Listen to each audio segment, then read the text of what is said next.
Thank you. Well, we are going to be talking about fundraising in the last 2 months of the year. And I'm not going to take the time to read through all of these statistics. These are from 2022, but you'll get these when I email out the PowerPoint. But I do want to highlight the bottom two.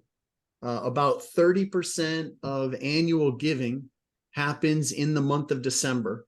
And about 10% of all donations come in the last 3 days of the calendar year. Now, that's, of course, that depends on your base and how people engage your work and how they engage financial partnership. But these are interesting and proven statistics.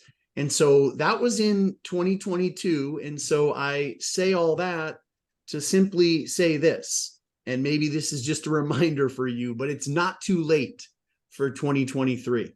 There is a lot of giving that is still going to happen over the next 60 days. And so what does that mean for your organization? How can you get intentional about inviting people to participate in your work?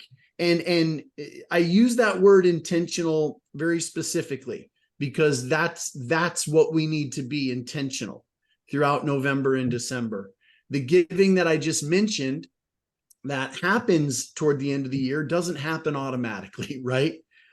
Nobody wakes up on December 1st and says, where's my checkbook? I'm supposed to give now, right? So it doesn't happen that way. Or December 30th doesn't roll around and somebody says to their spouse, we've got to start researching a bunch of nonprofits because we're supposed to give in the last few days of the year, right? So that's not the way it works. The way that it works, and this is an important distinction, is that December is typically when people respond, right? So they are hearing about opportunities from you, from your organization.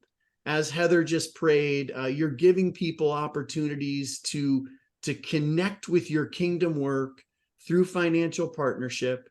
And so you're sharing those opportunities, you're keeping that vision in front of them, you're communicating those opportunities on a regular basis, typically through the month of November and December. And that is then when people choose to respond. So it doesn't happen automatically. We've got to have a plan. And that's what I want to talk to you about today. And the plan that I want to outline today just has 3 components to it. So we're going to talk about what it means to look back, what it means to look forward and set a financial goal, and then we're going to talk through what it means to specifically run a campaign in the months of November and December. So let's start with looking back. And the main question connected with looking back is this one right here. What did God do through you in 2023?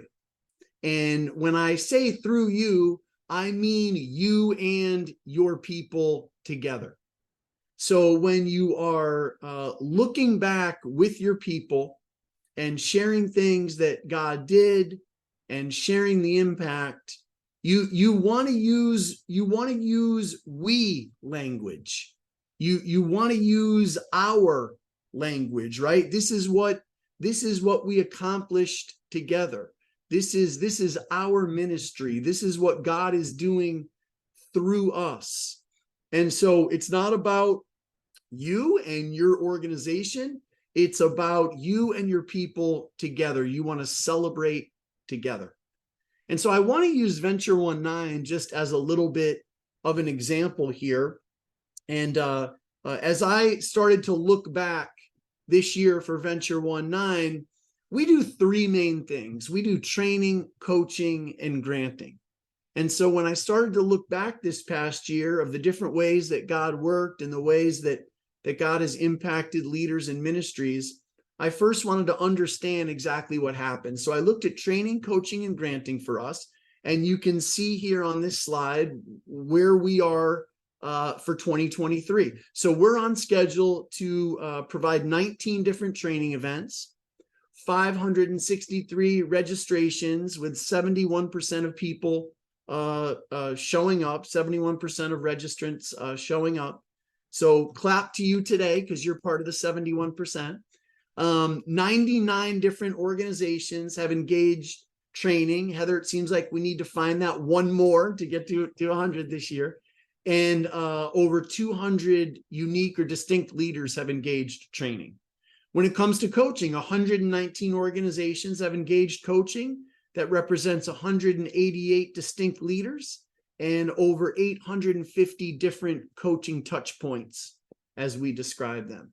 And then from a granting standpoint, we're on track to help givers in our community give about 20 grants. And we don't have the rest of these numbers because the year's not over, but we will understand for those matching grants, how much additional money was raised, what the total impact of those grants were this past year, and for what purpose. Now, when we as Venture 19 are going to communicate with our people year end, we're certainly not going to share all of that, right? Those are a lot of different numbers and moving parts and all that. But we are going to find a way to summarize this. We're going to find a way to give people bite-sized pieces of this so that they understand, again, everything that's been happening through 2023. So my question to you right here is, for you guys, what is your training, coaching, and granting?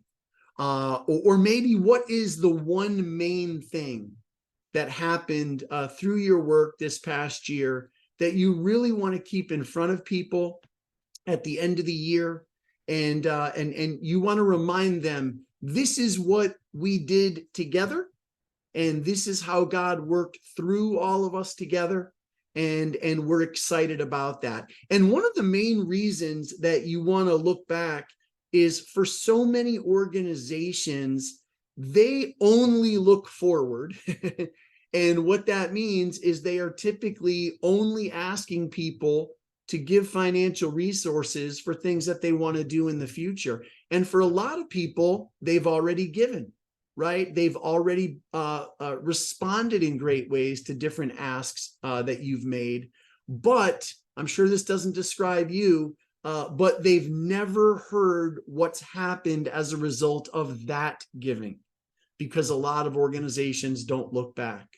So for the people who are connected with you, what was accomplished this past year through them and through you together? So you need to think about that, and that's got to be a part of your look back. So I say all that to say, and I guess maybe I could have started here. Before you can report on all that, you actually have to know what's been accomplished with, again, the gifts that I just mentioned that have already been given in 2023. And in addition to that, and this is very, very important, what I want to encourage you to do as you communicate with your base over the next couple of months is put a face and a name to the look back. So you may be communicating statistics, and you may be communicating impact, and you may be communicating numbers, which of course, all of that is part of it.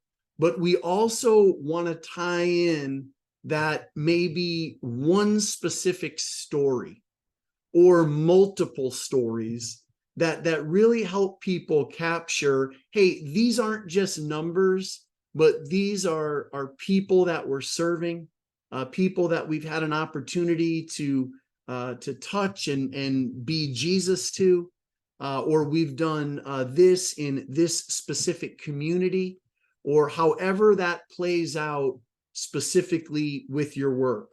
So numbers and impact is great, but we want to put a face and a name with that as well. And so the question I would ask you is, do you have at least one story that seems to capture it all for 2023? Now, I say at least one. We want you to have more than one. And we hope that you have more than one. And when we talk about the campaign portion of November and December fundraising, we're going to talk about what it means to have multiple different touch points, and there are going to be opportunities there for you to share, more than just one story and highlight an individual or a family or a community or different things like that. But do you have at least one? You need to have at least one. There's an organization out there called Charity Water. Maybe you've heard of them. I never think of Charity Water without thinking of one specific story that I heard the founder share a number of years ago. And it's a heart-wrenching story, but it's why Charity Water does what they do. And this was the story. So the founder said there was a woman living in a village overseas, and her name was Leticuro. And as always, she would get up in the morning and she would walk out to get water for her family. And so on one specific day, she walked out 4 hours in search of water, and then she filled up her clay pots. And because of the extra water weight, it took her a little over 5 hours to get back to her village. So over 9 hours of walking for that clean water. When she got back to her village, she actually slipped and fell, and the clay pots shattered on the ground, and she lost all the water that she had worked all day for. And this is where the story gets just really brutal. She was so distraught that she grabbed a rope and she climbed a tree and she hung herself. I mean, just an absolutely brutal story, right? But when I heard the founder of Charity Water sharing that story, of course, he didn't stop there, but he was making the point, listen, everybody, you may not know that this is going on around the world, but this is what's happening. And this is why we are doing what we are doing. And here's how we are specifically trying to fight against that, and not just provide water, but transform entire villages and communities and help people have a more dignified life and a life that God intended. That story was so powerful for me. Like I said, I only think of that one story when I think about Charity Water, and now, of course, all the great work that they're doing. Now, you may not have a story like that, and I hope you don't, right? But what we're talking about throughout November and December is, again, maybe that one story that is more of a celebration story. Maybe something that God did special this past year that you just feel like everybody needs to know about. And does that story have a specific name with it? And is that a specific family? What does that family look like, or what does that individual look like? So think about that for your work. Think about 2023. What did God do through you and your people together? Do you have at least one story that can summarize that or capture all of that? Or do you have one story that paints the problem that you are trying to fix, or maybe did help to fix this past year? And that would certainly fit the Charity Water story, right? This is the problem we're facing, and this is everything that we're doing as a result of that. Here's a picture of a portion of a Venture 19 impact report from a couple of years ago. We just called this a ministry profile, and this was a story that we wanted to capture specifically for this year. I believe it was 2021. So this was a ministry that we worked with very closely, and we asked them to summarize a little bit about their work and how we as Venture 19 were just able, by God's grace, to help them get to the next level. So Leap of Faith Learning shared a little bit about who they are and what God was doing through their work. And then you can see here, thanks to Venture 19, and they talked about budget growth and the way that we were able to help them get to the next level. So sometimes, right, a snippet like this or a story like this takes the place of so many different numbers and statistics because it connects it, in this case, with a specific ministry, a specific name, and really specifically everything that that God was doing through Leap of Faith as we were able to work with them. Do you know what else I love? I love a great quote. A quote can also capture so much about who you are and what you're doing. And this is a quote that we've used at Venture 19, connected with Impact Reports as well. So thank you, Venture 19, for challenging me and helping me become a better leader. You're pursuing your vision to equip Christian nonprofit leaders, and people are finding Jesus because of it. When I first read that quote, I thought, this is it. This is what we hope for. This is what we're doing. We're doing leadership development and fundraising development. And Liz is saying, this is how you guys have helped me and our organization at Hope for Addiction. And so, right, we've got a real life leader that's been blessed by everything that we've been doing through Venture 19 and everything that our supporters have made possible. So I think a great quote can take the place of a lot of numbers and statistics as well, and can also supplement numbers and statistics very well. I received this just the other day from a ministry called Aim Right. They are a ministry to at-risk youth in downtown Phoenix. And this was such a simple piece, but so great, and just captures this concept. So, dear Jonathan, and then you can read there, that's what's circled. You've been such a great supporter of Aim Right Ministries that I wanted to let you know the difference you've made. And then it says we've served over 100 at-risk youth in our community. And then it transitions, and this is brilliant. I'd especially like you to meet Kimberly. And I'd had a picture of Kimberly connected with this piece, which you can see on the left there. And then the executive director went on to just share briefly, your support has been instrumental. I love this sentence, instrumental in lighting up her path and enabling her to do so many different things. And then down here at the bottom, your investment in at-risk youth is an investment in trust-based relationships, spiritual formation, safety and security. And then you'll notice the first word at the bottom, together. Together. We'll continue to help the at-risk youth find direction in life through the gospel. So you can see, right, very simple, but there's a lot there. So I know from reading this that Aim Right is celebrating my financial commitment to them. I know right away that they've served 100 at-risk youth this past year. Here's an example, right? A face and a name, Kimberly, and we have a little bit of her story in there, and then just a reminder of the opportunity of different things that we can do together. So short, simple, powerful, but again, a great way to look back.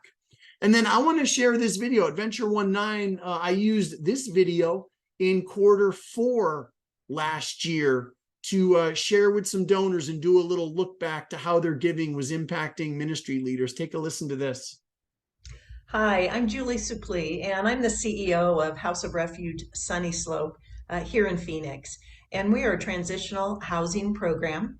And 6 years ago, I had the privilege of stepping into the leadership role here at this ministry. And from another leader, I sought advice. And the first piece of advice I had is you need to reach out to this organization that's going to help you and that's going to coach you and walk you through it. And that was Jonathan. That's when I really first met Jonathan Rowe. And since then, Venture 19 really helped from a top down in our ministry. Several years of just coaching and pouring into my individual skills and growing me as a leader, challenging me many times, encouraging me. And then several years ago, about 3 years ago, really moved into working with our board and helping our board to become more aware of the potential they had through coaching and the work that they do. Pivotal piece was working with Venture 19 on a vision day and a strategic plan that is literally impacting us today. Those plans that we got from God in this setting have enabled us to be at the point we are today. And I am convinced it's one of the best decisions I made as a leader is to step in and work with Venture 19. When we started, our revenue was about 750,000 a year. This year we just finished at 2.2 million. And that growth has come as Venture 19 poured into the leader, poured into the board, always pointing us to God, so that those things tie in so well together. We're so appreciative and we love Venture 19. Thank you. Yeah, so this was a video that I used to do a little bit of a look back with existing donors to Venture 19 who had given faithfully over the years. And then I was also using it, we'll move into look forward in just a minute, but I was also using it as a way to say, and this is the kind of work that we're going to continue to do. This is the difference that your investment is making, right? You've been supporting Venture 19. We've been supporting Julie and House of Refuge Sunny Slope, growth from 750,000 to 2.2 million. So many lives changed and transformed. And it's because of everything that God's been doing through us together. So, right, I could share all those numbers at the beginning, but this is putting a face and a name to it. And in this case, an organization. So what's the right way to look back? Think about that for you guys. Get creative with it. And remember, what is the opposite of looking back? The opposite of looking back is not looking forward. The opposite of looking back is not looking back. And you don't want to be in that place. And I'm telling you, so many leaders and organizations are so forward focused, and we need to be. I'm going to talk about that in just a minute, but we have to balance it out with looking back and looking forward. And November and December is the perfect time of year to do that. So I want you to take just a minute right now. I'm just going to give you maybe 60 seconds to just think what's worth looking back on for you in 2023. What are some things that are going through your mind right now, something special that God did that maybe most people in your base don't know about, or maybe that one story that sort of captures it all, something that you really want to communicate in November and December to help people understand the great work that God has done this past year. So just take 60 seconds. It's that stuff that's running through your mind right now. It's that person that you're picturing right now. So just take a minute.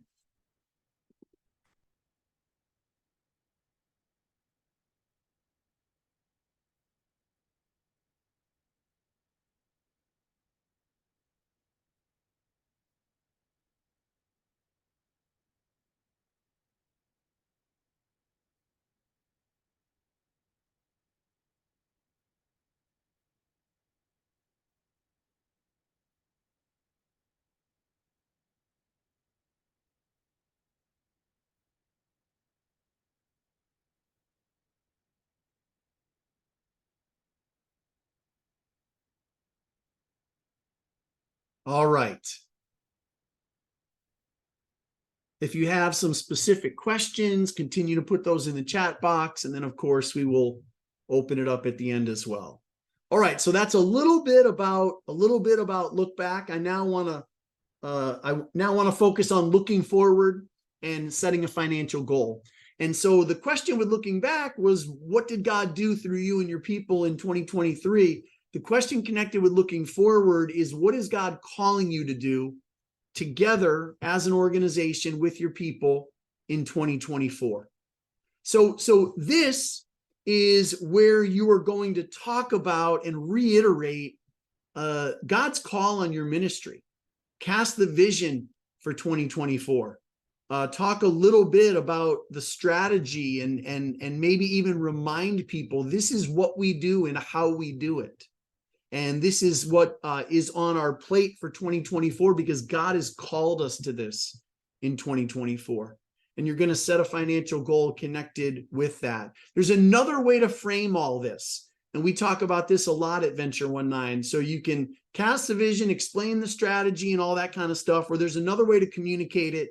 And I like this flow a lot. You can communicate the problem that you're trying to solve in 2024, the solution that your organization, your ministry brings to the table, and then what you believe the result is going to be of all that. And when you think about the Charity Water story, as gut-wrenching as that was, they were really following the flow of problem, solution, result. This is the problem that exists. This is brutal. This is happening all over the world. This is a solution that we're bringing to the table as Charity Water. These are the results that we're seeing, and we believe that's going to continue to happen next year as well. Now, listen, you can go more general with this, or you can even go more specific with this, connected with something that you want to get accomplished in 2024 and something that you want to talk about in November and December of 2023. So as an example, maybe you are going to be launching a new program or new programs in 2024. That's something great to talk about. Maybe it's a brand new initiative. Maybe you are expanding into a new community or a new location. Great stuff to talk about there. Maybe you are going to hire your next brand new staff member or your couple staff members. Great to talk about that. Maybe you're building new facilities or expanding facilities or improving facilities. Maybe you want to put a cool catchphrase to a specific project, like new year, new van, right? This is going to be a $25,000 investment. Here's how it's going to help us in 2024. And we're going to try to raise that money between now and the end of the year. Or foster care teens need you in 2024. And here's why. Here are the challenges that they're facing. Here's how we're planning to serve them and help them improve their lives. We're going to do that right from a gospel-centered approach and all that kind of stuff. New artificial turf. This sounds really specific. You're thinking, where did that come from? Well, it comes from an email that I saw just the other day from a ministry. They actually reached out to me and they said, hey, do you have any major donor connections for us or foundations? We just got a quote to put in brand new artificial turf outside of our facility. And we want to do it so badly because it will double the usable space in our area for the kids that we're trying to reach. And it's going to cost about $55,000. So, right, maybe it's something like that. That is something great to raise money for at the end of the year. So when you're talking about, hey, in 2024, one of the visions or part of the vision that we have is we want to double our outdoor space. Here's what it's going to take. We want to put in new artificial turf. It's going to allow us to serve not 40 kids outdoors anymore, but 80 or 90 or 100. And so oftentimes at year end, even though people give in great ways, you're not necessarily trying to raise your entire 2024 budget, right? That's not going to happen in November and December. So what's a portion of it look like? Or what does a project connected with it look like? These are great things to communicate year end so you can even get a little bit more specific. And then what you do is you take all of that and you ask the question, or you take an aspect of that and you ask the question, what is it going to cost to get that done? So I've connected that with the new artificial turf here from this specific organization. They said it's going to cost about $55,000. I think they actually sent the exact numbers. It was like $55,613.21 or something like that, which, by the way, I love, because that means they've researched it. They've got a quote, and this is specifically what they're trying to raise for it. So what's God calling you to in 2024? What's a financial goal connected with that? Because that is the goal that you are going to put in front of your people in November and December. So again, I just use the artificial turf as an example, but it could be any number of these things. And so my question is, what is that for you? Right? What is God calling you to do in 2024? what's an aspect of that, a piece of that, a project connected with that, and then what is the cost of that, and then you can connect that to your November and December fundraising plan.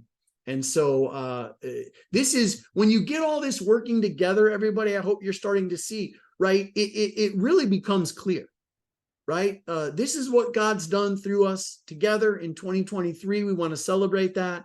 This is what God is calling us to in 2024. We want to get that rolling. We've got this specific project or projects that we're trying to tackle. Here's the dollar amount, and here's what we're trying to raise over the next 60 days. I want to pull in just another example from Venture 19, and this was the actual slide. I didn't even change the format of it for this presentation. I used this a year ago as well when I was looking forward with some donors who had given to Venture 19, and I was also looking forward to try to get these individuals on board with everything that God was calling us to in the future. So I reminded them, I said, first, all of your giving to Venture 19, what it allows is it allows us to provide all of our programming to the ministries that we're serving at no cost to the ministries.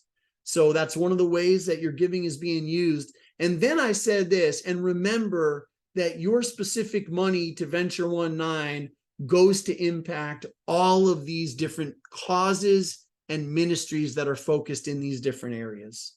And so, right, these are all the different nonprofits that we're connected with and so many others. But I was saying to these individuals, as we look forward, this is how your money is going to be invested and spent in all of these different areas of need out there. You can see at the bottom of this slide, all of these causes, ministries, ministry leaders, and more.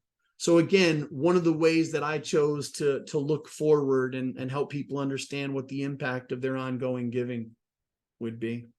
I attended a fundraising event this past Saturday, and because I was going to speak for 5 minutes, they gave me, the behind the scenes rundown of all of the times and when everything was happening and all that. And check this out. So you can see right here. So Debbie at 10:22, who was the executive director, was going to get up and go through her vision-oriented PowerPoint, and this was their flow, where we were and where we are headed. So what did God do this past year? What do we believe is going to happen next year, and what is God calling us to? And then, of course, it was a fundraising event, so it gave people an opportunity to commit financial gifts. So you can see here a look back and a look forward. The other thing I want to highlight is a lot of times at the end of the year, you may take time out to honor your givers.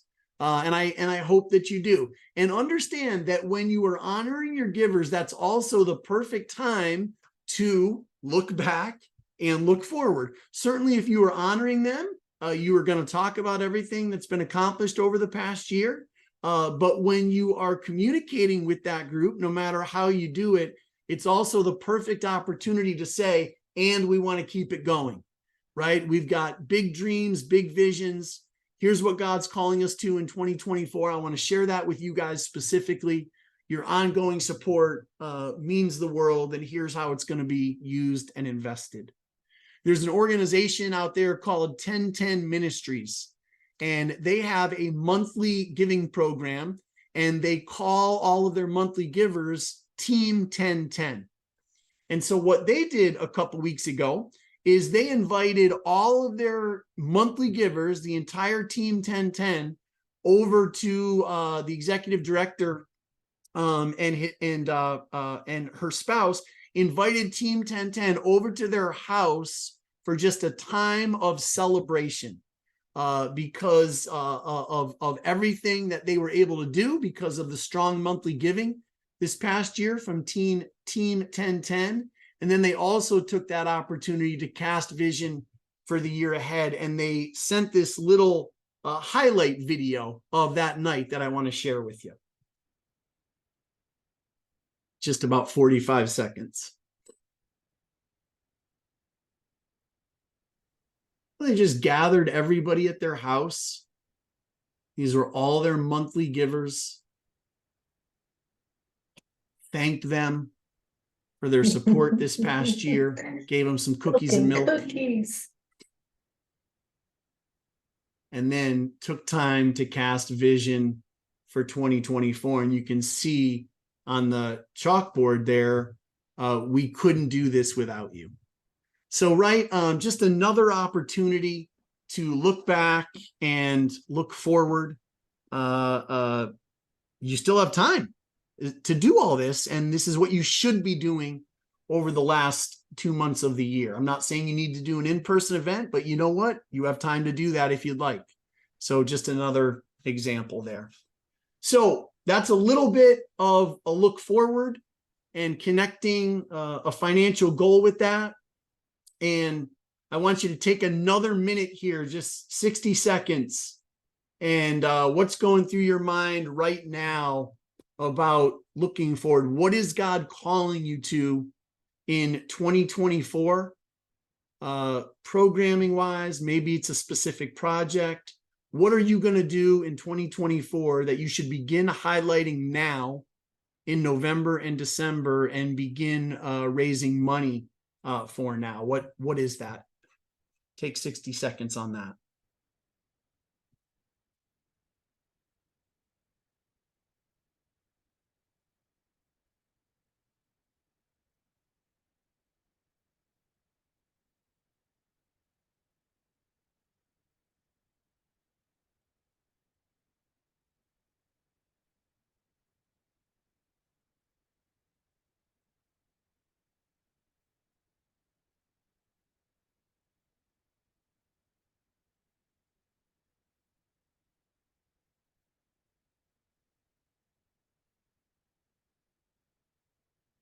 All right. Heather, let me pause here before we move into section 3. Anything in the chat box or comments or questions? I'll open it up when we're done as well, but anything that's pressing there? Nothing in the chat box, but yeah, if you have comments or questions about anything Jonathan has just shared in the last 2 sections, looking back and looking forward, would love to entertain those. Sounds good. All right, we'll keep an eye on that. Okay, so we've talked a little bit about looking back, a little bit about looking forward and connecting a financial goal with it. And now what you need to do, this is how you get it done. And so what we recommend that you do now in November and December is that you run a campaign. And I want to get very specific with this, and hopefully the specificity here will help you with your planning process. So specifically what we're talking about here is a 60-day campaign for you. Now, it is October 26th already, so maybe it's a 45-day campaign. Maybe you need a couple weeks to pull everything together. But in a perfect world, it could be a 60-day campaign from November 1 to December 31. It includes a look back, a look forward, a financial goal of what you want to raise, and then the absolute key, and that is a mapped out communication plan on how you're going to keep this in front of your people and how you're going to run this overall campaign from a touch point standpoint. So here are some questions from November 1 to December 31. How many touch points will you have? We're going to talk a little bit about that. As you're communicating to your people, when will you make an ask? And that needs to happen multiple times all throughout November and December. How will you ask? What channels will you use? What's that one main story or multiple stories that we hope that you have? And what's the overall copy? Maybe some numbers, statistics, impact, different things like that you're going to share. What about relational touch points? I just showed you an example of 1010.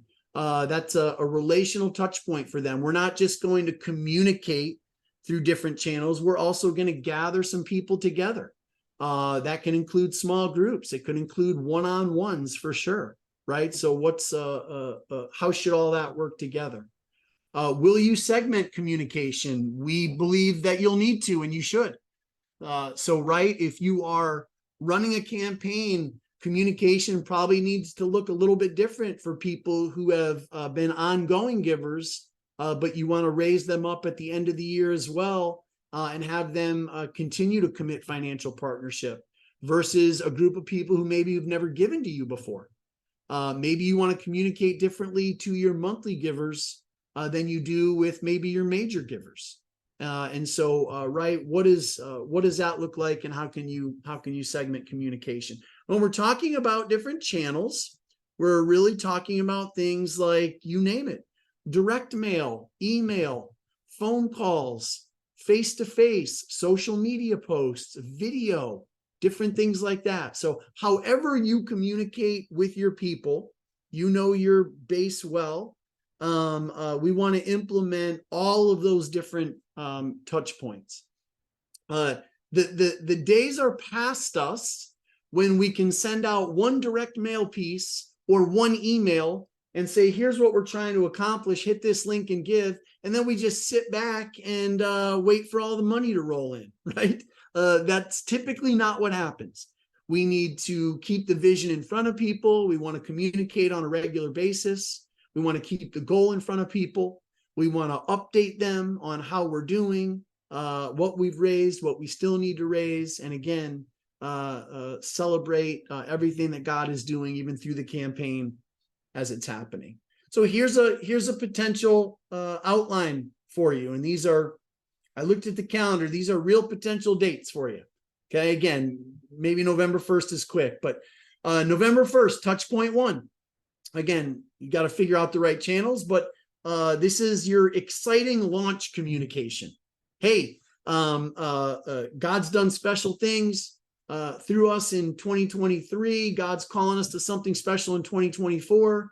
Here's what it is. Here's the financial goal. We're so excited, not just about year end, but next year, and want to give all of us an opportunity to give here at the end of the year in November and December and help to make all this happen. November 10th, touch point 2, things are happening. So many people have stepped up and they've given already. We're trying to raise $55,000 for our new artificial turf, and we already have in 2 weeks $12,500 raised from 7 brand new givers, or whatever that number is. So things are happening, things are moving. November 22nd, how about a Thanksgiving greeting from you and an update on how the campaign is going? Maybe that's the perfect time for a video update, right? Again, you can think that through, but another touch point there. December 1, touch point 4, 1 month down, one month to go. Here's where we are. We're at $27,000 now, and so many people are participating, and we've generated X number of not just dollars, but givers, and people are stepping up and they're excited about things. Okay. December 13th, touch point 5, 2 weeks left update. Who hasn't given that you've been communicating with, right? Maybe you want to segment at that point and send them something very specific. If you're doing things through Constant Contact or MailChimp or something like that, you can gauge who hasn't even opened these emails yet, right? And you can resend something to them, something a little bit more specific and again, tailored directly to them. Touch point 6, December 22nd, a Christmas greeting and an update on the campaign. Again, maybe video is the right fit there. December 26th, touch point 7. This is right, all channels, all hands on deck now. Last days to reach our goal. We're going to do it. Here's what's happening. And then December 29th, which I believe is a Friday, touch point 8. This is it, right? So December 31st is on a weekend. So this would be a Friday touch point. This is it, final weekend. Here's where we are. We're excited. God is moving. We're close. We now need our last $10,000 toward this goal, different things like that. And again, what channels are the right ones for you? Direct mail, email, social media, certainly, right, is going to be woven in all throughout November and December. Video, what stories, as we talked about, what images, right? We want to have consistent branding connected with our 2-month campaign. Are you doing anything by text messaging these days? Text messages have a 95% open rate. So we need to think about, right, how to implement texting in, especially connected with our campaigns. Some other things to think about when you are putting on this campaign. Some things you can do to boost it and help it get to the next level.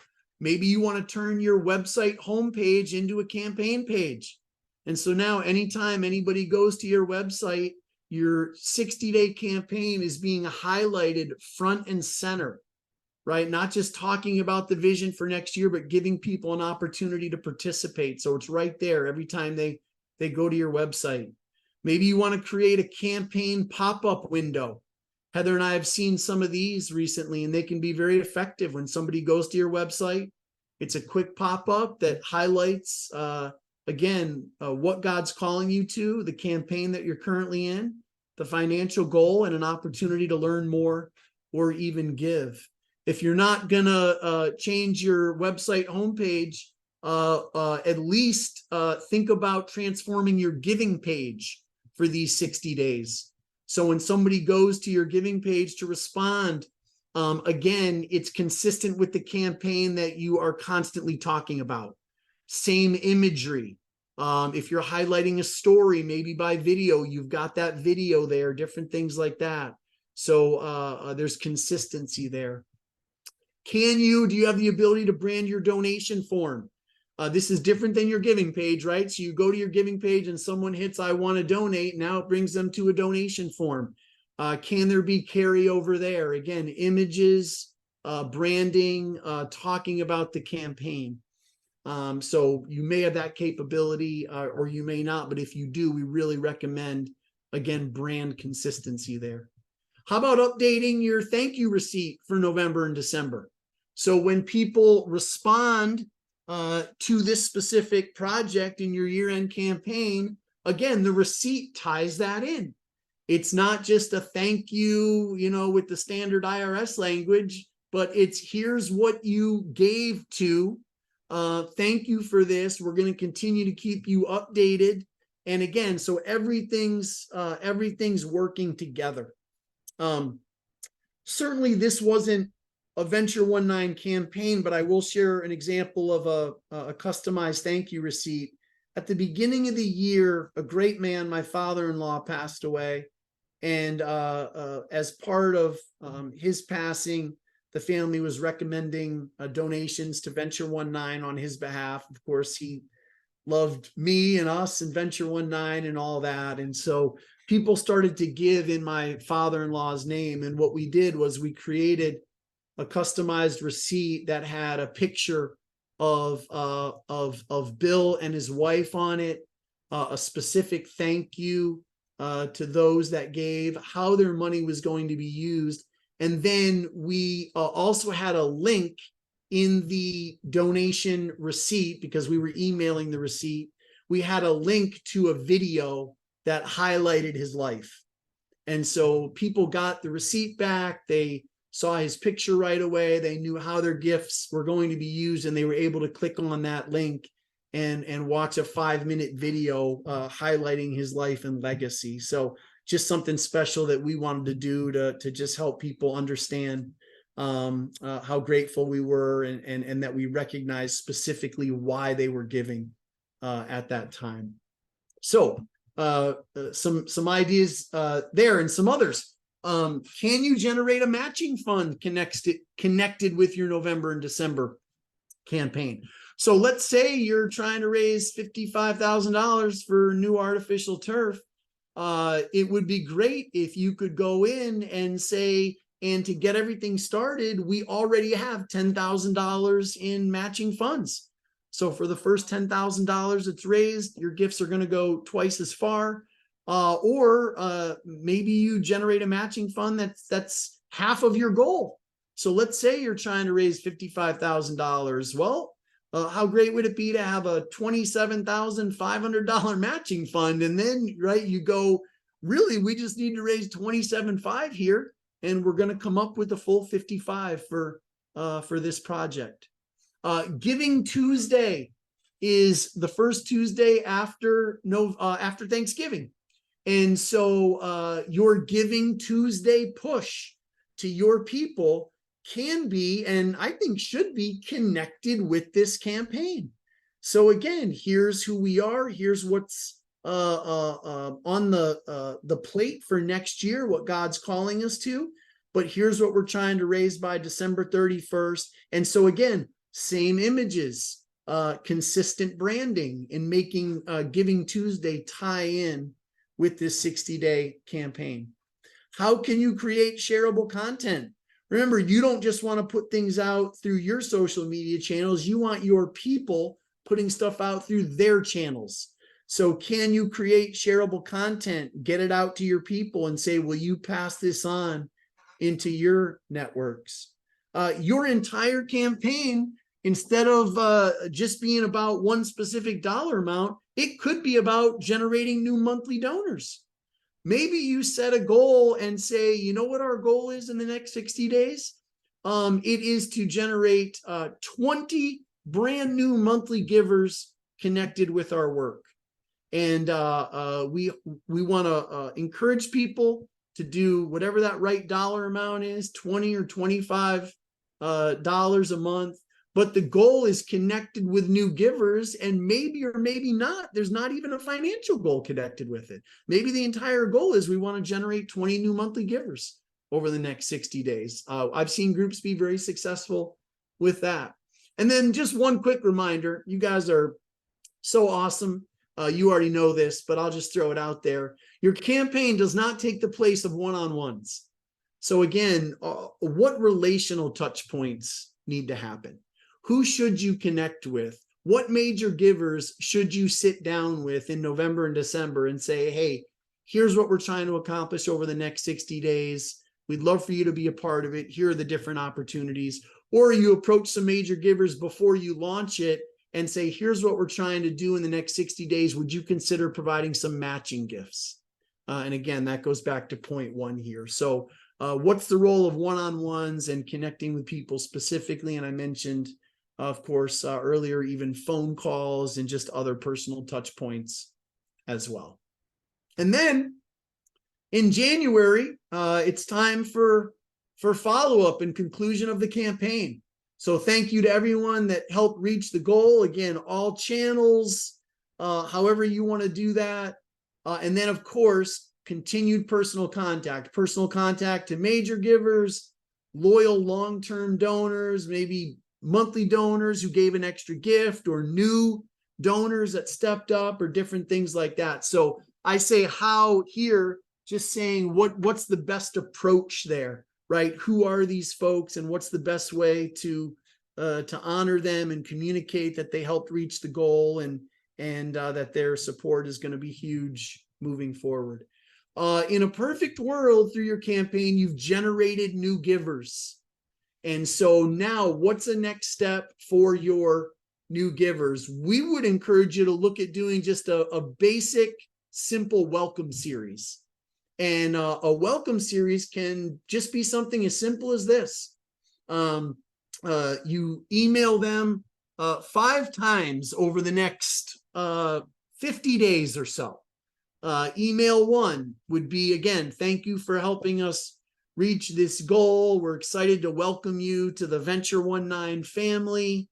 We're going to continue to keep you updated, different things like that. Email 2 whenever the time is right. Reiterating the vision. Now, the organization that they're committed to, maybe they become a new monthly giver. And so just reiterating what's going to happen in 2024 and how God's going to use their gifts and different things like that. Email 3, we want to know more about you. So who are you, and why do you care about this cause, and why did you choose to participate in this campaign? And what's the best way moving forward for us to communicate with you? Would you like us to touch base by text messaging or email or different things like that? So we'd like to know some things about you. Email 4 is now maybe just another impact story. This is an update by now. Maybe it's it's February or so. Here's what's happening as a result of the giving that you did. We got that AstroTurf in. We've doubled the number of kids we're reaching. And now I want to tell you a little bit specifically about this one child or his family. And then email 5, another opportunity to connect with you. And you'll notice in parentheses, I say it's probably not even another financial giving opportunity. Right. This is a new giver. So I don't recommend going back 60 days later and saying, will you give us more money? But now that they're committed to your organization, what's the right next step for them? They helped you put in the AstroTurf. Maybe invite them down to come see the facility, to take a tour, to be there when the kids are outdoors, not just playing, but hearing a lesson and learning about Jesus and different things like that. So what's the next right step there? So that's just an example of a simple welcome series. But when somebody steps up and they're a new giver, you don't want to look at that as here's your receipt, thank you, and now it's over.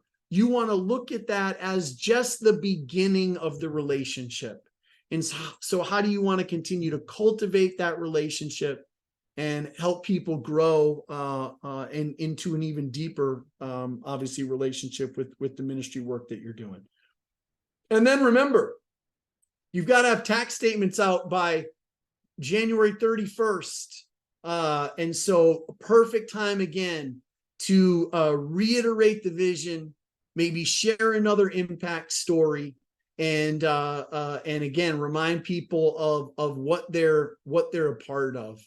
Remember, this is interesting. Tax statements, everybody, are going to be read and looked at by people. They have a very high open rate because people need their receipts.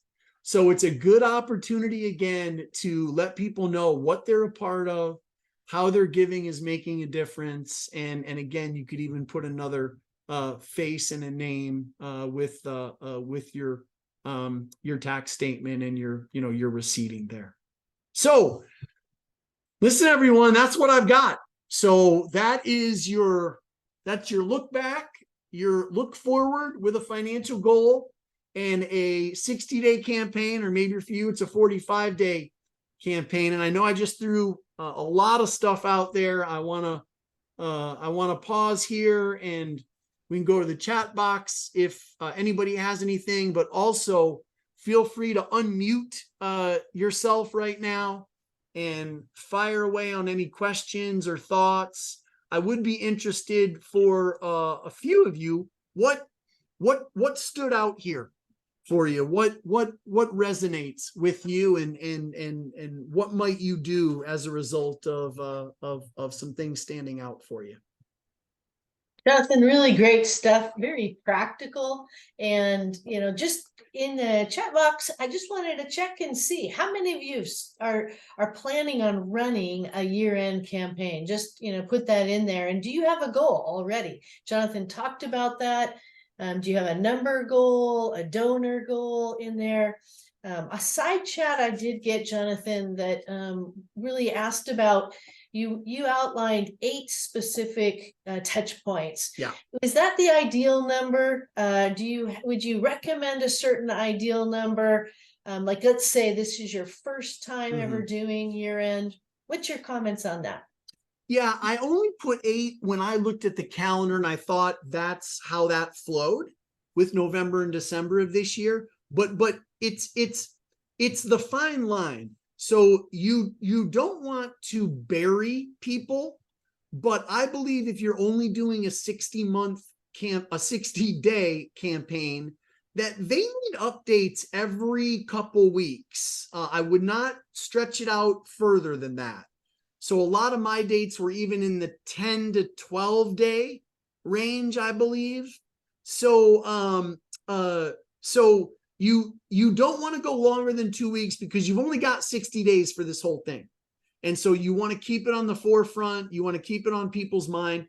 The other thing, know this, everybody, you can, I don't know if this is the right way to say it, but you can get away with a lot more communication in the month of December than you can in any other month of the year. And you guys know this because you're on the receiving end of this for a lot of organizations. you tend to hear a lot from the organizations that you're connected with in December because they're pushing year-end giving and highlighting needs. So there's no magic to 8, Heather. But when I looked at the calendar, that's just sort of how it flowed for me. But you don't want to do too few. You don't want to kick this thing off at the beginning of November and then have them not hear from you until the beginning of December. So you need to figure out the right flow, the right rhythm for your people. But you want to keep it in front of them on a regular basis because, again, you only have 60 days. Yeah, very good. And I would just add to that, this year-end time is when individuals are thinking about giving, and particularly individuals who are givers, which you have people that are givers. So the tension we might feel as communicators is we don't want to over communicate. The reality is, if you don't communicate at all, your voice is missing as somebody that they care about and they want to hear from, because they're looking to think about, and they want, if they already love you. So for those that are the people that are giving to you already, they actually want to recognize and see what you're up to at the year end.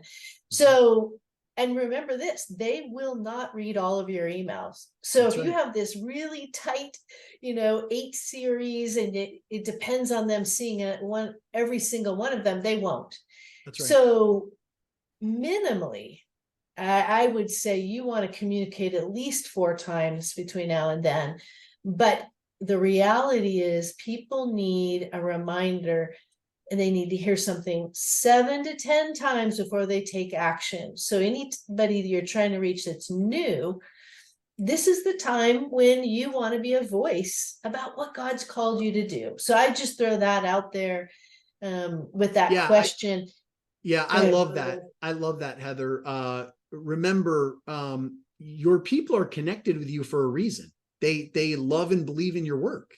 And so, to Heather's point, they want to hear from you at the end of the year because they want to understand the opportunities, because a number of them want to give year-end gifts to the organizations that they love. And so, I love that point. And then, Heather, the flip side of that is, if you're not communicating with your people, trust me, everybody else is sending opportunities their way, right? So you want to make sure your voice is in that mix, because most likely they want to, again, support you at the end of the year, and you want to make sure they know there's an opportunity to do that. Yeah, great stuff. Yeah. And one question that came up is about unsubscribe. Should we be worried about that? And I think that is also, as a fundraiser, we care about the people that are giving to us. We don't want people to unsubscribe. Sometimes we take that personally. I would say that if people are unsubscribing in this time, when you are sending things to them that are stories of impact and all of that, it may just be that their focus has shifted, and that's okay. There's a lot of great kingdom work out there. So, if you're the type of person that unsubscribes depress you, I would just say don't look at them for these next 2 months, because you do want to communicate to those people who really are passionate about what you're doing. And we want to bless people as they choose other places. So a lot of great responses in here about end of the year, Jonathan. So we've got folks that are thinking specifically about their year-end campaign in here. John said starting. John said do this workshop 1 month earlier. Okay, we can do that. But John, I want to tell you, it's not too late.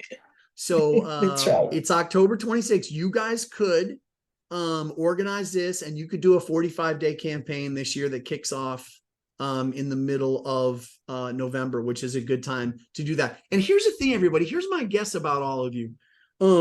You already know the look back stuff. You've got it. You just need to figure out how to organize it. You already know a bunch of the look forward stuff, right? And you know some projects connected with it and some money that you'd like to raise by the end of the year. So really, I think you could take the next 10 days and just organize your stuff there.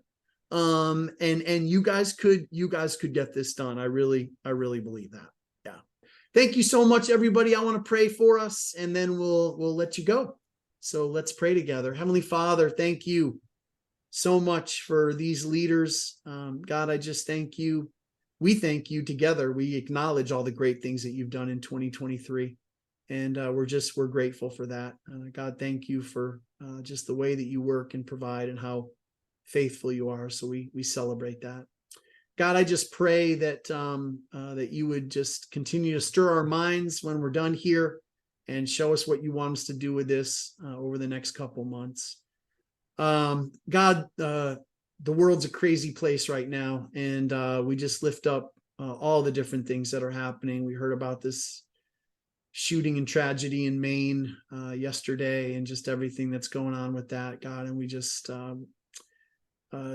that situation, things that are happening in Israel, it literally is a situation where we don't even know how to pray. And so we just commit it to you, pray that you would do your work in the midst of these devastating circumstances. Show yourself in incredible and real ways to these families, and God, just provide comfort and use the body of Christ in these areas as only you can. So we just lift those situations up to you as well. God, bless each leader here in a special way. I pray that they would have a wonderful Thanksgiving coming up in a couple weeks. And I pray for incredible year ends for each ministry here. And we just offer all this up to you in Jesus' name. Amen. Amen. Amen.